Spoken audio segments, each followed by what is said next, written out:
जय हिंद साथियों, मैं पारस कुमार आप सभी का स्वागत करता हूं पारस फ्री एजुकेशन में। आज इस क्लास में हम पर्यावरण अध्ययन के टॉप 20 क्वेश्चन पढ़ेंगे जो कि एग्जाम में बार बार पूछे जाते हैं। इसलिए आप सभी से रिक्वेस्ट है वीडियो कंप्लीट देखें और आप अपना स्कोर कमेंट बॉक्स में अवश्य बताएं। शुरू करते हैं साथियों। प्रश्न क्रमांक 1 से कहा गया है, निम्नलिखित में से कौन सा पक्षी दुग्ध उत्पादित करता है? ऑप्शन है काग, कपूत, गौरैया या फिर फाख्ता। करेक्ट आंसर यहाँ पर साथियों ऑप्शन बी के साथ जाएगा। कपूत अर्थात कबूतर एक ऐसा पक्षी है साथियों जो कि दूध उत्पादित करता है। ध्यान रखिएगा, कबूतर में नर पक्षी और मादा पक्षी दोनों ही दूध देते हैं। ठीक है, ये वो अपने बच्चों को पिलाते हैं। ओके, ये आपको ध्यान रखना है। ठीक है, चलिए इसके बाद प्रश्न क्रमांक 2 पर आते हैं। जल्लीकट्टू किस राज्य का पारंपरिक खेल है? ऑप्शन है महाराष्ट्र, पंजाब, तमिलनाडु या फिर कर्नाटक। करेक्ट आंसर यहाँ पर ऑप्शन सी के साथ जाएगा। ध्यान रखें, तमिलनाडु के ग्रामीण इलाकों में जो जल्लीकट्टू का खेल है बहुत ही फेमस है। इस खेल में क्या है, इंसानों व सांड की लड़ाई होती है। बहुत सारी भीड़ में सांड को छोड़ दिया जाता है। ठीक है, चलिए इसके बाद प्रश्न क्रमांक 3 पर आते हैं और आप सभी लोगों से रिक्वेस्ट है वीडियो पसंद आए वीडियो को लाइक और शेयर करें और चैनल को जरूर सब्सक्राइब करें।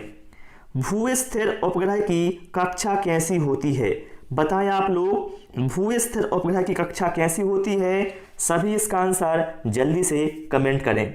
देखिए भाई, वह उपग्रह है जो पृथ्वी से 36,000 किलोमीटर की दूरी पर पृथ्वी की कक्षा में घूमते हैं, उन्हें हम भू-स्थिर उपग्रह कहते हैं। भैया हम सभी जानते हैं पृथ्वी की कक्षा कैसी है, दीर्घवृत्ताकार है। अर्थात जो भू-स्थिर उपग्रह हैं इनकी कक्षा भी कैसी है, दीर्घवृत्ताकार होगी ना। चलिए इसके बाद प्रश्न क्रमांक 4 पर आते हैं। जिस रूप में पौधे नाइट्रोजन प्राप्त करते हैं वह कौन सा रूप है? नाइट्रिक ऑक्साइड, नाइट्रेट, अमोनिया या फिर नाइट्राइड। करेक्ट आंसर यहां पर ऑप्शन बी के साथ जाएगा। ध्यान रखिएगा, पौधे जो नाइट्रोजन है भैया वह नाइट्रेट के रूप में प्राप्त करते हैं। इसके साथ साथ ध्यान रखना, जो कीट भक्षी पौधे हैं भैया वह कीटों का भक्षण इसलिए करते हैं ताकि उनमें नाइट्रोजन की आपूर्ति होती जाए। ठीक है, चलिए इसके बाद प्रश्न क्रमांक 5 पर आते हैं। आप सभी लोग भी सारे प्रश्नों के आंसर कमेंट करते जाएं या कॉपी में नोट करते जाएं। पेट्रोल में कौन सा मिश्रित विषैला पदार्थ होता है? ब्यूटेन, टेट्रा एथाइलेट, डीडीटी या फिर कार्बन मोनोऑक्साइड। यहां पर करेक्ट आंसर हमारा ऑप्शन बी के साथ जाएगा। साथियों, पेट्रोल जो कि जीवाश्म ईंधन है, इसमें टेट्रा एथाइलेट एक मिश्रित विषैला पदार्थ होता है, ये आपको ध्यान रखना है। यदि आपसे पूछा जाए किस गैस को दम घोटू गैस कहा जाता है तो बताइएगा कार्बन मोनोऑक्साइड का। ठीक है, इसके बाद प्रश्न क्रमांक 6 पर आते हैं। हृदय रोग विशेषज्ञ ने खालिस्तान का रिकॉर्ड दर्ज करने के लिए रोगी पर ईसीजी किया।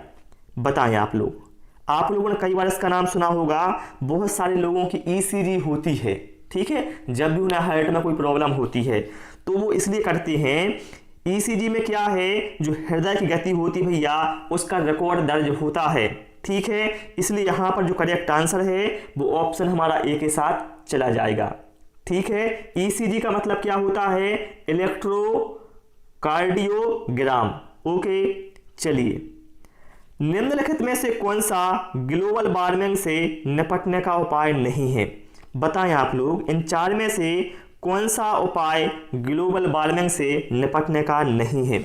जीवाश्म ईंधन का कम उपयोग, ये तो सही बात है। वनीकरण, बिल्कुल भैया सही बात है। वनों को बहुत अधिक मात्रा में लगाएं और मैं आपसे भी रिक्वेस्ट करता हूं भाई, आप लोग भी पेड़ पौधों को अवश्य लगाएं। सौर और पवन ऊर्जा का अधिक उपयोग, ये सही है। खाना पकाने के लिए ईंधन के रूप में लकड़ी का उपयोग करें भैया, इससे क्या है, फायदा कुछ नहीं होने वाला है, इससे हानि ही होगी मेरे भैया। ठीक है। यदि पूछा जाए ग्लोबल वार्मिंग के लिए मुख्यतः कौन सी गैस उत्तरदायी है, तो बताइएगा कार्बन डाइऑक्साइड। चलिए प्रश्न क्रमांक 8, लुप्तप्राय या दुर्लभ प्रजातियों की सुरक्षा एवं संरक्षण के लिए उन्हें उनके प्राकृतिक निवास से किसी दूसरे व्यवस्थित क्षेत्रों में ले जाने को क्या कहा जाता है, बताएं आप लोग। एक्स situ संरक्षण, इन situ संरक्षण, प्रवास संरक्षण या फिर सुरक्षात्मक संरक्षण। तो मेरे भैया यहाँ पर करेक्ट आंसर ऑप्शन ए के साथ जाएगा। यदि आप लुप्तप्राय या दुर्लभ प्रजातियों को उनके प्राकृतिक निवास से किसी दूसरे व्यवस्थित क्षेत्र में ले जाते हैं जहां पर उनकी सुरक्षा भी हो और संरक्षण भी किया जा सके, तो भैया इसे कहा जाता है एक्स situ। क्या कहा जाता है, इंग्लिश में से कहा जाता है एक्स situ। ठीक है। जैसे एग्जाम्पल पर आप चिड़ियाघर इसका एग्जाम्पल ले सकते हैं। चलिए प्रश्न क्रमांक 9, कौन सा पठार भारत की खनिज दिल के देश के रूप में जाना जाता है, बताएं आप लोग। क्या होगा यहाँ पर करेक्ट आंसर, भांडर पठार, छोटा नागपुर का पठार, डेक्कन पठार या फिर तिब्बती पठार। भैया मेरी यहाँ पर करेक्ट आंसर हमारा ऑप्शन बी के साथ जाएगा, छोटा नागपुर पठार। क्यों जाएगा भैया, क्योंकि छोटा नागपुर पठार में क्या है, अभ्रक, बॉक्साइट, तांबा, चूना पत्थर, लोहे अयस्क और कोयला जैसे अन्य खनिजों का भंडार इसमें है, इसलिए से खनिज दिल के देश के रूप में जाना जाता है। ठीक है। चलिए भाई इसके बाद प्रश्न क्रमांक 10 पर आते हैं। एक जलीय जीव की सेहत ज्ञात करने के लिए किस चीज की गणना की जाती है, घुली हुई ऑक्सीजन, घुली हुई फ्लोरीन, घुली हुई मीथेन या फिर घुली हुई कैल्शियम। देखिए भाई यदि आपको जलीय जीव की सेहत ज्ञात करनी है तो इसमें आपको पानी में घुली हुई ऑक्सीजन की मात्रा ज्ञात करनी होती है, क्योंकि इससे आपको पता चलता है कि आखिर जलीय जीव किस हालात में है। क्योंकि यदि ऑक्सीजन की मात्रा जल में कम होती है तो इससे क्या है, जलीय जीवों को बहुत सारी परेशानियों का सामना करना पड़ता है और उनकी मृत्यु तक हो जाती है। ठीक है। इसलिए करेक्ट आंसर यहाँ पर ऑप्शन ए के साथ जाएगा, जिसे हम कहते हैं BOD, बायोकेमिकल ऑक्सीजन डिमांड। ठीक है। चलिए अगला है नदी द्वीप कौन सा है, बैरन, सल्सेट, माजुली या फिर रूस। भैया मेरे यहाँ पर करेक्ट आंसर हमारा ऑप्शन सी के साथ जाएगा। जो माजुली है भैया, जो कि असम में है, ब्रह्मपुत्र नदी पर एक नदी द्वीप है जो कि विश्व का सबसे बड़ा नदी द्वीप है, ये भी आपको ध्यान रखना है। ठीक है। क्योंकि विश्व का सबसे बड़ा नदी द्वीप कौन सा है, माजुली, जो कहाँ पर है, असम में है, ब्रह्मपुत्र नदी पर बना हुआ है। अगला है हार्नबिल त्योहार कहाँ मनाया जाता है, केरल, तमिलनाडु, नागालैंड या फिर Karnataka. Correct answer option C के साथ जाएगा। हार्नबिल त्योहार साथियों यह नागालैंड में मनाया जाता है। जितने भी राज्यों के फेमस त्योहार हैं साथियों वो आपको जरूर पता होना चाहिए। जैसे रथ यात्रा उड़ीसा में फेमस है, इसी तरह से आपको सभी राज्यों के त्योहारों के नाम याद होने चाहिए। अगला प्रश्न है भारतीय पशु चिकित्सा अनुसंधान संस्थान कहाँ स्थित है, नागपुर, करनाल, बरेली या फिर शिमला। करेक्ट आंसर यहां पर ऑप्शन सी के साथ जाएगा। भारतीय पशु चिकित्सा अनुसंधान संस्थान ये बरेली में है। यदि आपसे पूछा जाए आलू अनुसंधान संस्थान कहां पर है तो बताइएगा भैया शिमला में है। ठीक है। चलिए प्रश्न क्रमांक नेक्स्ट, वृक्षों की आयु किस प्रकार ज्ञात की जाती है।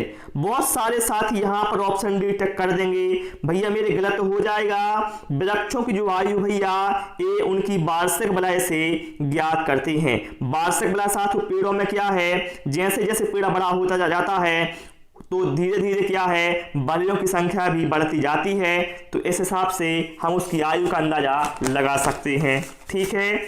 चलिए इसके बाद आते हैं हम प्रश्न क्रमांक 15 पर।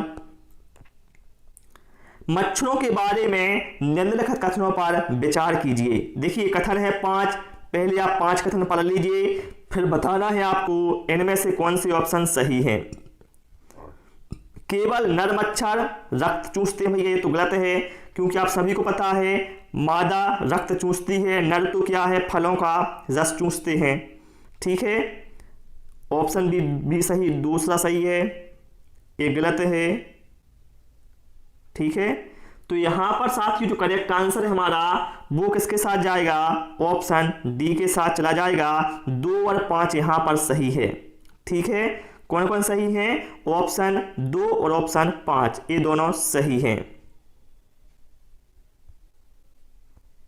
ये वाला ये सही हो जाएगा। ठीक है, 5वां सही है कि नर की अपेक्षा मादा की डैने बड़े होते हैं। ओके, चलिए अगला प्रश्न है, फसल चक्र सहायक है, बताएं आप लोग फसल चक्र किसमें सहायक है। भैया मेरी फसल चक्र होता क्या है, फसल चक्र का मतलब होता है कि आप किसी क्षेत्र विशेष में फसलों को एक विशेष क्रम से उगाएं, उसी को बोला जाता है फसल चक्र। इससे क्या है, जो मृदा की उर्वरता है वो बनी रहती है और फसलों की पैदावार अच्छी होती है और पौधों में रोग नियंत्रण भी इससे होता है। अर्थात करेक्ट आंसर ऑप्शन डी के साथ चला जाएगा। चलिए अगला प्रश्न है, मानव शरीर में मांसपेशियों की संख्या कितनी होती है। तो देखिए जब हड्डियों की संख्या पूछी जाए तो बताएं 206, और यहाँ पर क्या मांसपेशियां पूछी गई हैं तो 639 होगा। करेक्ट आंसर ऑप्शन सी के साथ चला जाएगा। ठीक है, चलिए इसके बाद प्रश्न क्रमांक 18 पर आते हैं, मानव शरीर का रक्त बैंक कौन सा कहलाता है, प्लीहा, यकृत, हृदय या फिर किडनी। तो भैया मेरे करेक्ट आंसर ऑप्शन ए के साथ जाएगा, प्लीहा, जिसे हम सामान्य भाषा में तिल्ली कहते हैं भैया। ये सभी कशेरुकी प्राणियों में पाया जाता है और यही साथियों मानव शरीर का रक्त बैंक कहलाता है। इसे इंग्लिश में कहा जाता है स्प्लीन। ठीक है, ये भी आप ध्यान रखें। चलिए अगला प्रश्न है, निम्नलिखित में से कौन सा एक जीव चावल की फसल के लिए जैव उर्वरक का कार्य कर सकता है, बताएं आप लोग क्या होगा यहाँ पर करेक्ट आंसर। सभी इसका आंसर जल्दी से कमेंट करेंगे। यहाँ पर साथियों करेक्ट आंसर ऑप्शन ए के साथ जाएगा, क्योंकि साथियों नील हरे शैवाल को साथियों जब खेत में डालते हैं तो इससे क्या है, मृदा को जीवांश युक्त बना देता है यह। ठीक है, जिससे क्या होता है, जो चावल है इसके उत्पादन में क्या है, वृद्धि होती है। अर्थात यह जैव उर्वरक की तरह कार्य करता है। ठीक है, क्योंकि इससे क्या है, मृदा जीवांश युक्त हो जाती है। चलिए प्रश्न क्रमांक 20 पर आते हैं, मानव मस्तिष्क का भार लगभग कितना होता है। सभी इसका आंसर जल्दी से कमेंट करेंगे। क्या होगा भाई करेक्ट आंसर। बिल्कुल भाई, यहाँ पर करेक्ट आंसर हमारा ऑप्शन सी के साथ जाएगा। मानव मस्तिष्क का भार होता है 1350 ग्राम। ठीक है, तो प्यारे साथियों आज इस क्लास में इतना ही। उम्मीद है आपको क्लास पसंद आई होगी। क्लास कैसी लगी कमेंट के बॉक्स में अवश्य बताएं। वीडियो पसंद आया हो वीडियो को लाइक और शेयर करें, चैनल को सब्सक्राइब करें। Thanks for watching this video.